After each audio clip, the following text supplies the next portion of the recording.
Radio Hamra, you're on the air. Hello? Hello? Yes, hi, thanks for calling. Hello there. We spoke last week, if you remember. Oh, that's right, yes. Where we didn't have enough time to. But, sorry. Yeah. Just speak for myself, and also for anyone who wasn't listening last time, might be good to give a little recap of your situation, but then we can dive back into it. Yeah, of course. So, I'm 19 right now, and I live in the UK, and I was born in Iran, and I moved to the UK when I was around 12. So I've been studying here, and obviously I know the Persian language as well, and as well as I was brought up with the culture of Iran, but I was in the UK culture, so I learned that as well. Currently, I'm applying to go to university and stuff, and it's just a question about myself and how to better myself.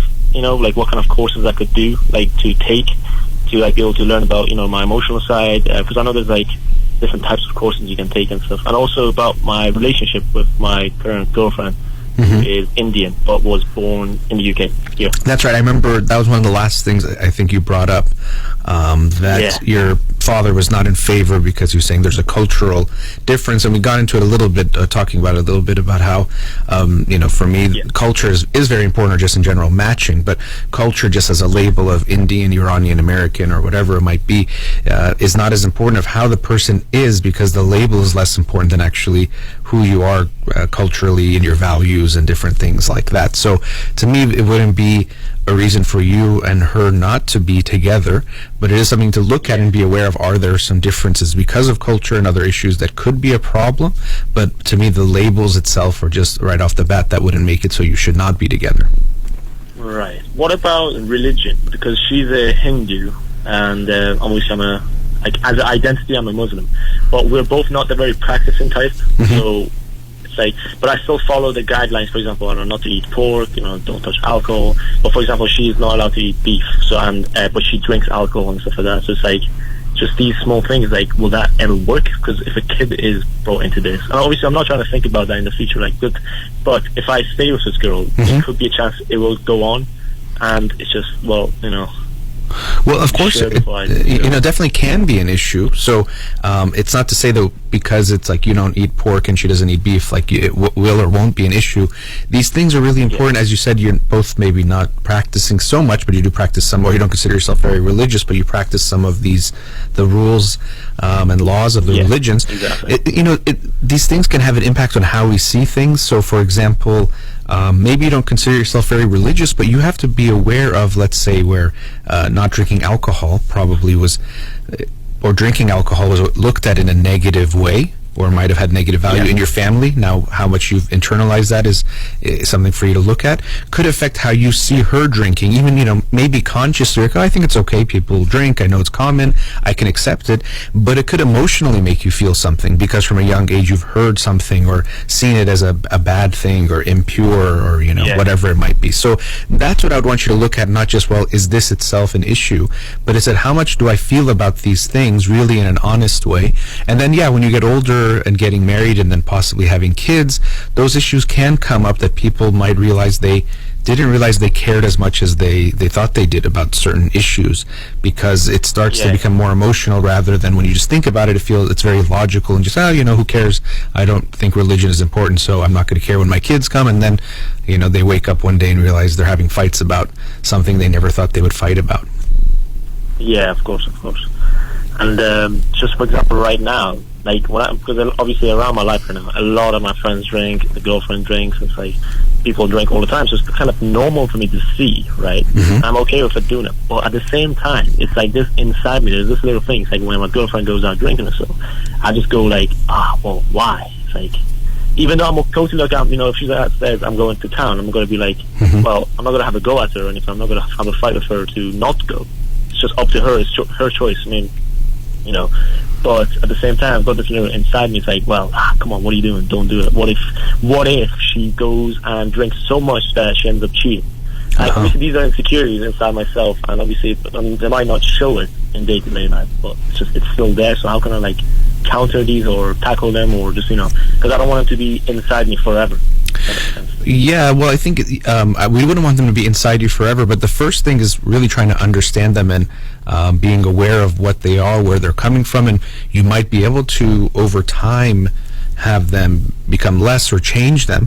But we can't just think, okay, it's something, and I don't think I need to feel this way, so let me make it go away. You know, these are genuine feelings that are coming up, and it seems like, as is often the case, lots of different issues can blend together. So there does seem to be something you don't like about drinking, even though, you know, you're saying you're okay with it, seeing your friends and people doing it. So, but there's something you don't like, and then on top of that, it brings up these insecurities or these issues related to cheating or infidelity that also concern you. But the way you're saying it, it's like you're maybe okay with it. Even that might be hard to totally say, but you would much rather she did not drink. Exactly. It's like, just don't put yourself in that situation for it to ever happen. But at the same time, I've been reading online for like different psychology forums and stuff, and it's been saying, well, sometimes you just gotta either stay or you gotta leave if you're not having a good time. But the thing is, though, it's a bit hard here because we're having a great time. We're both having a great time, and there's no, like, I'm not seeing any signs of, you know, any unfaithfulness or anything like that. It's just that still comes back. I'm wondering, maybe it's because I remember you said last week, because my issue with my mother who left when I was 4 because of the divorce. That's right. Because me and my dad, they didn't really match at all in any sense. So that's why, because I asked my dad, I was like, well, what was the actual reason? And that's what it was. They didn't match in any way, and there were always fights and just differences, so they decided to divorce. And then you said to me, maybe I could have brought those emotions of, like, being insecure about women and, you know, their unfaithfulness and stuff like that kind of thing. Yeah, I mean, I think, and I remember, and I'm glad you mentioned that again as far as reminding me, but it's a very unfortunate thing you had to experience, that we would almost have to expect that it's going to have an impact on how you can feel about yourself, but especially about women and relationships, and especially in the context of them staying or sticking around because of what you went through. So your parents not being a match, that can be a very reasonable cause for divorce, but then her not being in your life, I don't obviously know the details, and it seems like you might not know all of them either, but that was definitely not fair to you or okay, and that could definitely lead to things that you feel. Now, when I hear the story, of course, I think, what was your mom doing, and the responsibility is on her that she left. But unfortunately, as a kid, a lot of times we internalize this feeling that something about me made this happen, or also I should expect this can happen again with women in my life. There could be those expectations that you might have that are not always going to be there, so it doesn't mean every moment that's how you're thinking, and you might be with your girlfriend and things are great,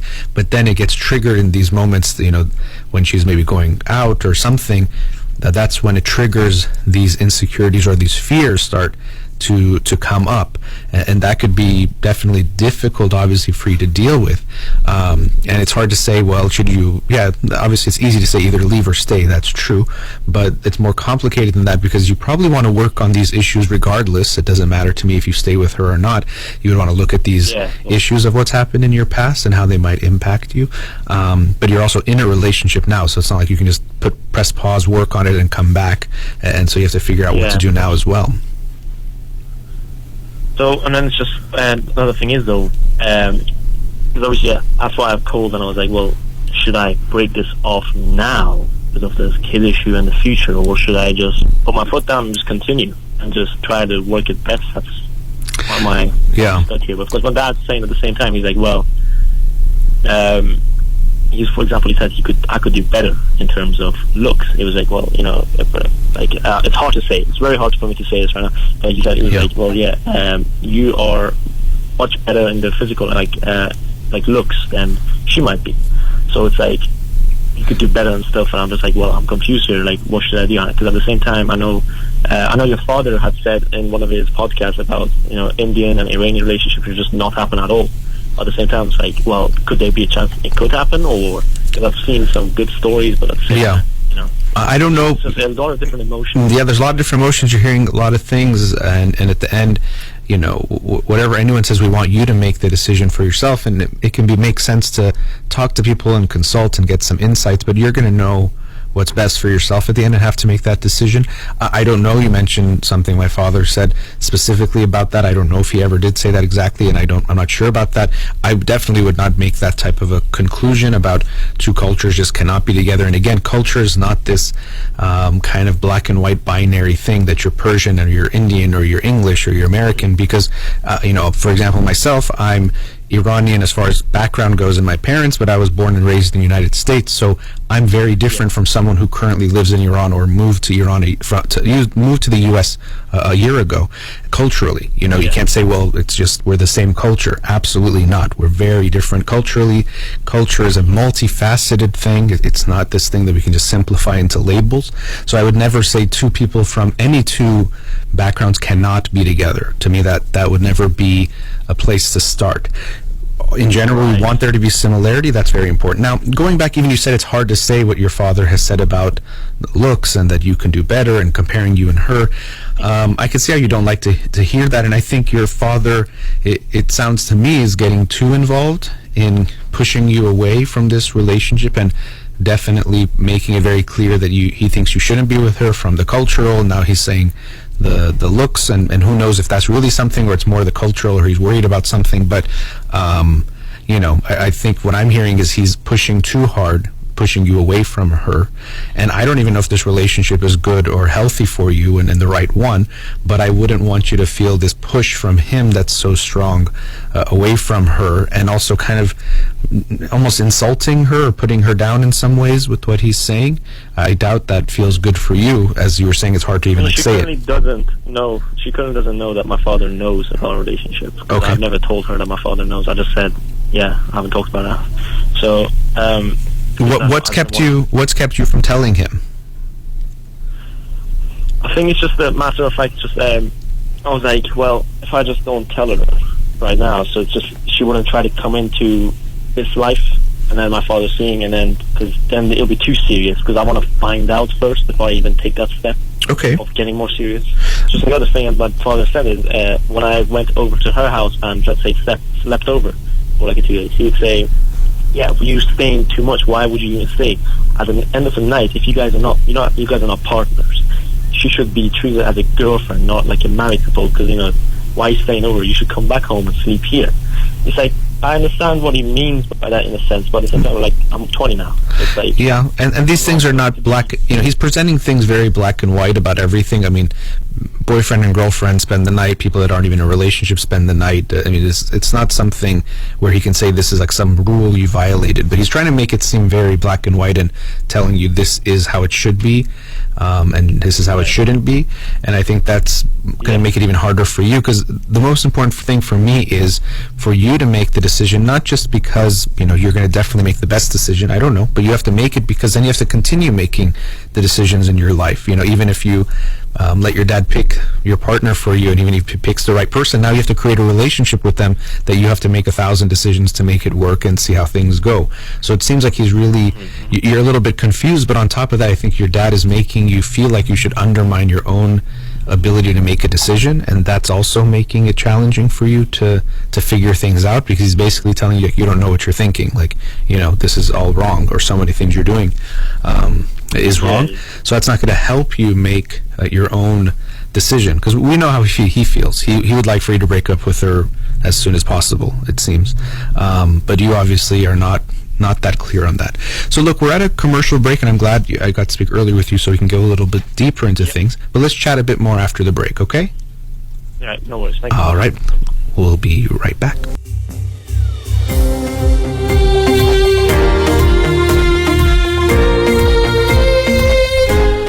Welcome back. Before the break, we're with a caller. Let's go back to him now. Caller, are you still there? Hello? Yeah. Hello, okay. So we're talking about some things you're currently going through. You have a girlfriend, a little bit unsure about some things yourself, but then also it seems like you're getting some pretty strong pressure from your father that he thinks it's not the right relationship. So, and you said your girlfriend doesn't know that your dad knows, but her family knows about you. Yes, that's correct. Okay, all right. Yeah, Go ahead. She's spoken to her mother and told her father. First, I mean, when they heard that I was Persian, they were a bit taken back. and they were like, well, why don't you just date an Indian guy? Mm-hmm. And then she was like, well, I'm 19 now, I want to date whoever I want, I like this guy. And, you know, all of that stuff pretty much was told. And finally, apparently now, the mother is on the good side, I think. She's accepted it. Because, you know, she has talked about me and, like, the things I do. I don't know, my education, I don't know, my financial, I guess, where I am, or what kind of person I am, and stuff like that. And what I've noticed thing is, though, in this relationship, I think I've helped her more, like with influencing, just getting her better, than she has helped me. But I'm not sure if that's normal, or should it be two-sided 50-50? Like, as in experience-wise in life, I feel like I knew more. I'm not trying to, like, brag about myself or, you know, say I'm higher than her. Not at all. Because, you know, she's different. She's better than me in different things than I am. At the same time, I feel like just knowing your way around in independence, I've just been better at it than her. So I've helped her out. That's one thing my dad noticed, and he was like, well, why has she helped you with? Because I see you helping her with, like, you know, everything, just trying to get her life around, you know, stuff like that. And I was like, well, I don't know. You know, well, we can talk about that. You know, things are not going to necessarily be 50-50, and we don't want to even keep track to that extent. At the same time, there has to be some level of balance. So it's not that we make it exactly, okay, I helped you with this, you helped me with that. It's exactly equal, but we don't want to enter a relationship that is very one-sided, or, you know, and that can be unhealthy. So tell me a bit about the dynamic you're saying of you helping her with her life. You know, what's going on, what was it that you needed help with? Tell me a bit about that. It's just, for example, I don't know, her wanting to, for example, get fitter, or her just, like, not knowing her way around, I don't know, getting an appointment somewhere sometimes, or just getting confused. It's just me having a car, for example, to being able to provide that kind of stuff. In that sort of sense, it might not sound like much, but that's what my dad noticed, and that's what he said. I was like, well, okay, I see what you mean. Yeah, but I mean, I haven't noticed it. No, so now, not to discount everything your dad says, 'cause I'm sure he's making a lot of points that can matter, but we have to not just listen to it too much, and I want to ask you about it, like how you feel in the relationship, because it does look like, look, your dad's going to find any reason to say you shouldn't be with her. You know, she wore a green shirt and green is bad because we should wear yellow or something. You know, he just looks like he's going to find something, and there could be legitimate reasons, but it's just very clear he's trying to push you away from her. But in your relationship with her, what do you think? Do you feel like it's one-sided? Do you feel like you help her and support her and she does not support you in any kind of way, or doesn't support you a lot? To be totally honest, no, I think it's actually quite good. I think it's just I've got this drilled into my head that maybe that could be it. To be fair, I'm actually having an alright time here, because, like, she's more connected with her emotional side than I am. So if I, like, get stressed, she'll try to get it out of me, like, okay, what is it? I'm like, I don't know, I can't really tell. But she'll talk to me and try to get her, you know, ways of just getting myself to talk and getting rid of the emotion, you know, for example. And she's done a lot for me. For example, after my birthday, she's done a hell of a lot more than I did for hers, like that kind of thing. Like, emotional side, she's more connected. Yeah, so and it is helping me. You know, actually understand how, I don't know, women are, girls are, how they act, how they are. So in that sense, I'm having a good time. But yeah.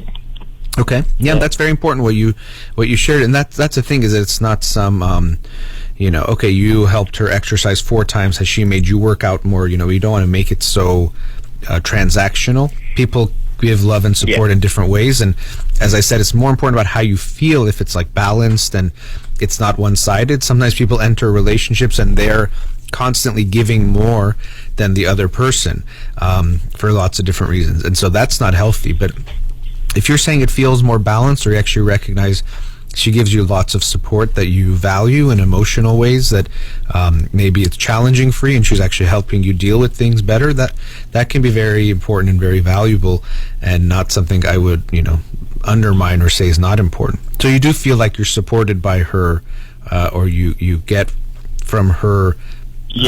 Okay. We've obviously had fights and stuff. Sure. Had arguments in the past, you know, and we always talked about it, but we always overcame it, and we got stronger. As soon, like, the more we had fights or arguments or just different things, like, I don't know, one thing I didn't like about her, one thing she didn't like about me, we got closer. Yeah. Well, that's very true. And that's very, if arguments are dealt with in a healthy way, they actually do lead to the relationship getting stronger rather than getting weaker. The first segment I was in a way talking about this issue, that if we hold things in when they bother us in a relationship, it actually makes things worse. If we share them in a constructive way, it actually can make the relationship stronger. So that's good. Yeah. So clearly, any relationship, there's going to be some good and bad. So some things we just talked about were some of the good. Earlier, you yourself shared some of your own concerns. Of course, your father either brought them up too or amplified them, but just some of your own concerns about the culture and religion, and some insecurities that might be triggered when she drinks, let's say, or goes out without you and is drinking. So these are all things to look at. But for me, what's important is that you're evaluating the relationship yourself. So another factor in your relationship with her is families. And from your side, we've talked about your father, but you also mentioned her parents, and initially they both wanted her to date an Indian. You're saying her mom has come around a little bit more, but still, that is a factor that you have to look at, not because you and her should do what your parents want. So when I talk to parents, I tell them not to get involved and give their kids the space to make their decisions. But it can be an additional challenge of, if you are, let's say, meeting each other's families and parents, or connecting the families, and if they're not for the relationship, it can be an additional burden that you also have to look at when you're trying to see how good this relationship is, or how likely it is to continue. So that's something to look at and be aware of. But what I'm concerned of is how much it seems like your father is pushing you away from her and not letting you evaluate what's going on. That's the thing I was going to go on to next, actually, about that. Because one of her things that she has an issue with me is, but it's gotten a lot better, is that she was like, well, I feel like you don't want to see me sometimes because I barely see you. Because she looks at like her other friends who are couples, and she says, well, I can't be blamed to be a little jealous because they see their boyfriends on like 4 times a week, for example, 3 times a week, but I'm seeing mine once a week or once every 2 weeks sometimes. And that's just my part. I mean, not because it's just mainly my father. I am obviously busy with work and studying at the same time, because I have told her, and she agreed with me, and she said it's the same, that career comes first currently, because we're young and we need to get that out of, sorted, career, education and stuff like that. So in that sense, like, we're normally busy, but I think sometimes my father's like, oh, don't go out, like, why you keep going out for too much? So sometimes I just say to her, yeah, I can't come out, I don't know, my dad needs me, or something like that. So it is a bit of a lie. Yeah. I don't really like lying, if that makes sense. I mean, it's not really a nice feeling. I don't want to be lied to, so I don't want to lie to someone else. And we don't want you to do that. Yeah, we definitely don't want you to do that in any relationship, and it's just not good for the relationship and creates distance and even mistrust. If in some way she does find out you were lying to her, and you're even the things you were saying it to me in a very way that made it seem like it's what you really felt, like, well, work is first and things like that. But it seems like that's not the reason you're seeing her less than she wants. Maybe sometimes, but it's less about that and more a pressure from your father. So tell me what happens. You're saying, okay, I'm going to go meet up with her, and he says, no, you shouldn't, or what ends up happening? Sometimes, countless times I've got in a fight with my father. It's not been physical. I mean, I have been beat before, and not once, but many times. And obviously my dad has always cried about it afterwards. I said, he shouldn't do it and stuff. And he has his own things. Just so I'm clear, you're saying your father has beat you before? Yes. I'm sorry to hear that. When was the last time? It's been, I think, a good few months, like 8 months, 9 months. Oh, so that's not that long. I've gotten used to it that I feel sometimes numb about it. When we have a fight now, I feel numbness, because back then I used to feel, I don't know, either I got angry, for example, at him for like fighting, or I got scared, or I felt unhappy, or just stressed.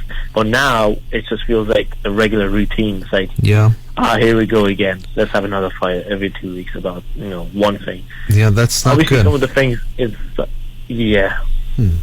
So. I mean, I didn't mean to cut you off there. In a way, I did, but I was just thinking. You said you're getting numb. Getting numb means that feeling in this relationship or in this situation with him, it's too painful, so it's easier to be numb. But that's a really sad sign. It's a feel is too painful, which makes sense if it's physical and emotionally abusive, or at least physically abusive, and then these fights are happening regularly. It seems like you've learned to numb, and that's not going to be good in general with dealing with relationships and things, because you might get good at something that we don't want you to get good at, which is kind of distancing yourself from what you feel and you're going through. And so you might not even realize, let's say you're upset or unhappy or don't like something, because you've gotten used to numbing yourself to make a relationship work. Mm-hmm. And so that really does concern me. So I would hope your dad, rather than worrying so much about your relationship with this girl, would worry about his relationship with you, because it seems that's the one that needs a lot of work. Yeah, no. I mean, he's the one that really suggested me talking to you. Okay. And, listening to your father's podcast and stuff like that. So it's not like he's been a bad father. No, I'm not trying to say he's a bad father. Yeah. At all. I know. It's just, but at the same time, it's like one of our frequent fights is that he is stressed over me forgetting my language. Because I came here over 11 years old and I had to quickly learn English in school. But at the same time, my Farsi skills deteriorated a bit because I wasn't speaking as much. The only time I was speaking was at home with him. So now writing and reading is a bit like slow. It's a bit run down a bit. It's like rusty. Yeah. And he tells me every day at least, try to watch one episode of an Iranian series, or try to come read a book to me.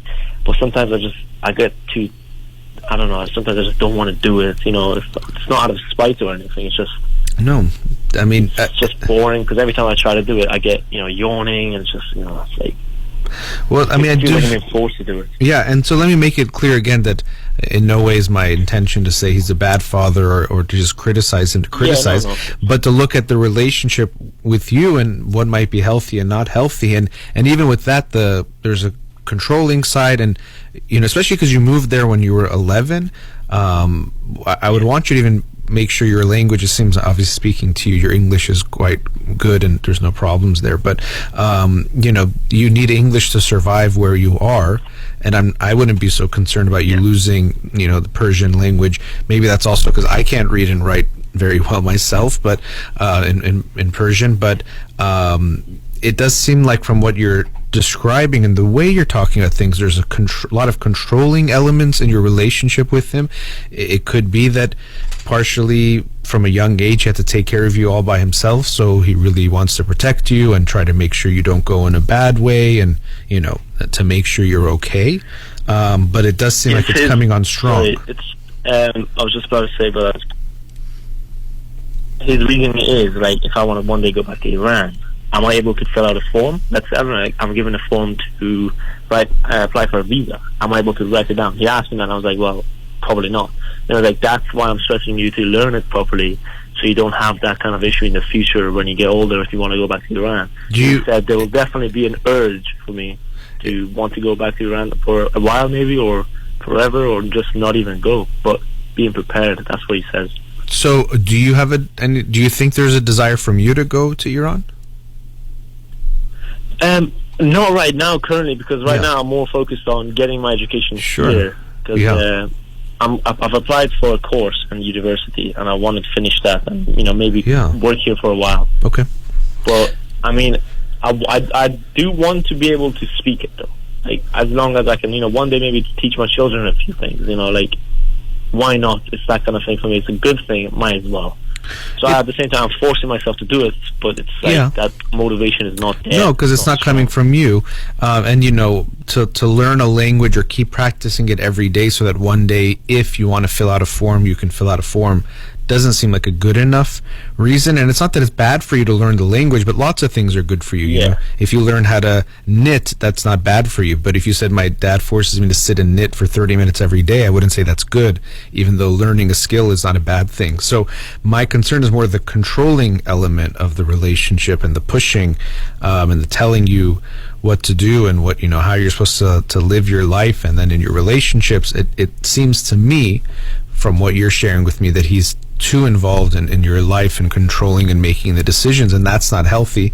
And it seems like the arguments you have maybe come from that too, that he's, you know, you're not doing what he wants, but you're not supposed to just do what he wants. You're supposed to live your life, and of course, you know, you might have a certain expectations from you as father son. That can make sense, but not you living your life the way he wants. You know, I would like to continue with you if you'd like. We're at another commercial break. Let's chat a bit more after the break, okay? Right, no worries. All right. We'll be right back.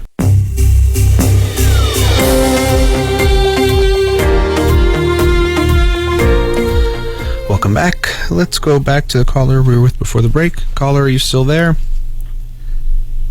Yep. Hello. Yes. Okay. So, you know, we've covered a few different topics, you know, starting with your relationship, but also now we've your romantic relationship, but now we've gone into the relationship with your father. Let me ask you, if you wanted something to change in your relationship with your father, or changes, what would you want to see be different? I'll be totally honest. I actually don't know how to answer that, because I think I've just gotten so used to not thinking for myself. It's like, well, how do I want it to be? Because I don't want to push my father away. Yeah. At the same time, it's like, well, I want him to understand what I mean from my point of view, like that I like this girl. And he's like, but then he said to me, he's like, well, you're still 19, you're not experienced yet. You know, I've seen this kind of stuff. So I'm like, well, yeah. What do I do here? You know? Yeah. Well, what you said was really interesting, because you said you want to tell him how you feel, but you don't want to push him away. And I can get that's how you feel because of how he might come off. But that's the unfortunate thing that you're experiencing, that a lot of people can feel in a relationship, is that either I have to be how you want me to be, or say what you want me to say, or I lose you. And I don't think you would lose him from what you're describing, but this again could be related to what we talked about before. Because of your mother going away, you might be more afraid of losing someone. And so you might be more afraid of losing even your father, that, okay, if I tell him what I really feel or think, I lose him. Now, the way you're describing him, it does seem like he comes on pretty strong and might not be the most open to hearing your side of things, or things he knows what's best or what's better for you, and what's best even maybe for you and him. But nonetheless, I would encourage you to talk to him, or try to be more open with him about what you feel. Not even so much about you and your girlfriend. I mean, that's a big issue that seems to come up a lot, and maybe even fight about it a lot. But just more about you. I'm more thinking about you and his relationship rather than you and her relationship, you know? Yeah. No, I totally understand. Yeah, 100%. Yeah. So what do you think you'd want? Just go ahead and just. Yeah, go ahead. Sorry. Yeah. It's just I want to say. So, should I just straight up go and just tell him what I've heard pretty much today? You know, in this conversation. Well, definitely you can. I mean, sure. Whatever you want to share with him. He did tell me. He told me that if whatever you say, and it's like, because obviously you know. Whatever you say, and he's like, if it makes sense to me and I believe in it, then come and tell me, and then we'll talk about it. So he is open about talking. You know, it's not going to be. That's good. Closed off. Yeah, that's good. And I mean, the fact that he asked you to call me, and you know what you just shared there, those are good and hopefully promising signs. And like I said, maybe it seems like, and was his, you know, even we could see there's something of him telling you to call me. There was some kind of controlling, or he was making the decision for you. In this case, I'm very happy for it, because I've gotten to talk to you now 2 weeks in a row. But even here, we can see that he's pushing you a bit to make the decisions. But nonetheless, even in having you call me, was it about specifically your relationship? Is that what he wanted you to talk to me about? It was he pretty much said it doesn't have to be about the relationship. Obviously, you can talk about that, but it's just about myself and, you know, how I am as a person, trying to like get an image of myself and see myself, you know, like in front of my own eyes, pretty much how I'm behaving, how I am, and then try to, you know, learn about that. And to be honest, I was a bit scared to call at first, last week, because I was like, well, what if the doctor says something that's like, really hits me in the spot, and I'm like, I don't, it's a bit hard to hear these things, like criticism and stuff. Yeah. But then as soon as I called, it took the weight off my shoulders, and I was like, no, I'm happy I'd made that decision. So good. Well, I'm happy you called too. Yeah. Yeah, actually, I was also surprised when you called last week, and I think you're calling from the UK. I think it was England, Denmark were playing in the semifinal. I don't know if during the Euros. I was actually surprised you called during that time of last week. But I'm glad you did call last week and today, and that we got to talk. And it's good. He was saying he wants you to kind of understand yourself better, which we've talked a bit about. I think I mentioned it last time, and I'll say it again. In a phone call like this, we can hopefully make some progress or talk about a few things, but I really would recommend that you go to a therapy for a longer time if you really want to understand these things more deeply and get into them and work on them and continue to work on them. So, this can be just like an introduction to some things or overview of some things, but in therapy, you can go much deeper into the issues that he even might be worried about and you might be worried about for yourself. And I generally think it's good for everyone to go to therapy. I myself have gone to therapy for years at different times in my life, and I probably will go again soon, because I think it's something good. Not that you just have some problem to fix, but it's about self-awareness and understanding and working on yourself, which I think we always should be doing. So I'm glad he had that intention for you, try to understand yourself better, what might be going on. But I think what I would want for him to also hear, as I said, is your relationship with him needs a lot of improvement, it seems. And let me ask you that. Would you agree with that? I think so. I think we need to like just sit down about this and just try to have an eye-to-eye conversation. Yeah. See where I'm saying, and then I'll listen to him, and then rather than one-sided kind of thing. Is it usually more one-sided? Obviously, he does more the talking than I do about the things that I should do and stuff. And I'm not saying it's been bad. It has helped me tremendously with a lot of things. Just learning how to act. For example, stuff like that. But at the same time, about this relationship, that's the only one that's really got me a bit nervous about it. It's like, well, I'm liking this. I don't want to break up. But at the same time, if he's right, then I guess I have to.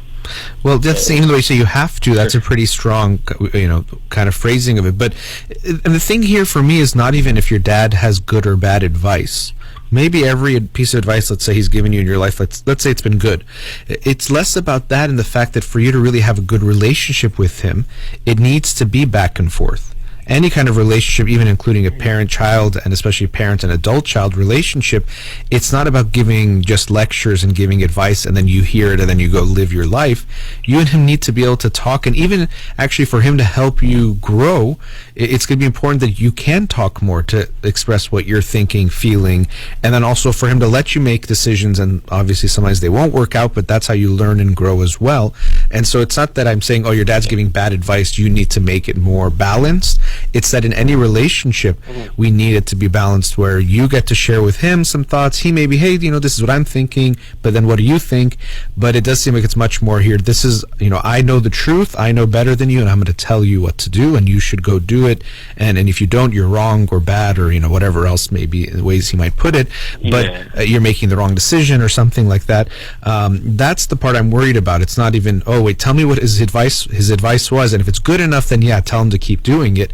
I think it's going to be beneficial for your relationship to change, even when you were younger, but especially now and as you get older, that it can't just be in this very kind of, I know and I tell you and you listen. It needs to be in a, hey, let's be able to talk about things, and even about, if he wants to talk about your life, he hears you too, not just tells you what to do, Yeah, no, totally. But you do recommend me sitting down and talking and going over these kind of stuff. Absolutely. Yeah. I mean, I think, talk with him, and he has to be, what I'm mentioning is, it's not just, of course I'd want you to talk about things like, hey, let's talk about the relationship, let's talk about, specific issues, but I'm also just suggesting something that's even bigger than that and harder than that, which is to change the dynamic of the relationship, which, he would first and foremost have to want to do that, because it's going to be hard even if he wants it. But if he doesn't want it, he thinks, no, it has to be this way. I got to tell my son. I can get it from his side of my fact. No, I'm protecting my son. I don't want him to go down the wrong path or do the wrong things. And if I know better than him, shouldn't I tell him what to do? And so there's some merit to that. I don't want to say it's completely not there and he shouldn't tell you anything, but it's that he's putting, I think, too much of a pressure and not giving you the space to grow and learn and understand what you want to do and to go through life experiences that helps you gain that. Just being told to do the right thing doesn't lead to growth. You're gonna have to make your own decisions and even sometimes fall on your face and realize what was wrong and get yourself back up and keep going. So that's the part that I would hope he recognizes. It's not that if he tells you less, it's because he's loving you less or helping you less. It's he's actually giving you the space to grow. So it's coming from a loving place that he would tell you less what you should do. Totally. Yeah. And one other thing was about some kind of course that I could maybe go on, because I've heard that there's like a different course, like transcendent behavior courses or just psychology courses that I could possibly do. Do you recommend any or know any names I could possibly write down and search up later on? I'm not sure what you mean by courses. When you said I've heard of like transcendental meditation. I don't know if that's what you meant. Right. That's something different. I mean, meditation in general. Yeah, go ahead. Yeah, it's just because I've heard vaguely somewhere that there are different courses that could be done to better yourself and gain more knowledge about stuff like that. Because I know there's like a life coach. I've heard of that, I think. Sure. That's and I'm sure there's courses out there. I can't tell you I know a course that I would recommend in that way, because I mentioned it, meditation. I don't know if that's what you meant. Meditation is good for anyone. It's kind of like a physical exercise, but more in a way for your brain. So I would recommend that if you don't meditate, to look into that. And even within meditation, I don't think there's one school of thought that's the best and you should only do that. There's lots of different forms of meditation and they all can be helpful. So that's one thing. But when you mentioned like a life coach, that can be helpful too. But to me, if you're considering that type of route where you're meeting with someone one-on-one, I would recommend more going into therapy, where it's more deeply going into your past, understanding yourself better. Life coaches, some of them do some of that, but more it's focused on what you're doing now a lot of times, and behaviors and actions, which can be very helpful. But I think what you're looking for, even what your father was suggesting, but it's also kind of the theme of this conversation, only if you think this is what you want. But if you want to get a deeper understanding of yourself, your issues, how they're affecting you, things that happened in your past affecting you now and in the future, I would recommend going to a therapist for a longer period of time where you really go deep into those issues, because what you experienced in your past with your mother leaving and then your relationship with your father, we can be pretty clear that these are going to have impacts on you now, and also on the relationships you're going to form, and even the people you choose to be in a relationship with, which is true of everyone. We get affected by our past, but you've had some pretty harsh things to go through with your mother leaving, and it does seem like some aspects of your relationship with your father are pretty negative. He was physically abusive. That to me is toxic and very hurtful and not beneficial at all. And I know you said it's been a few months.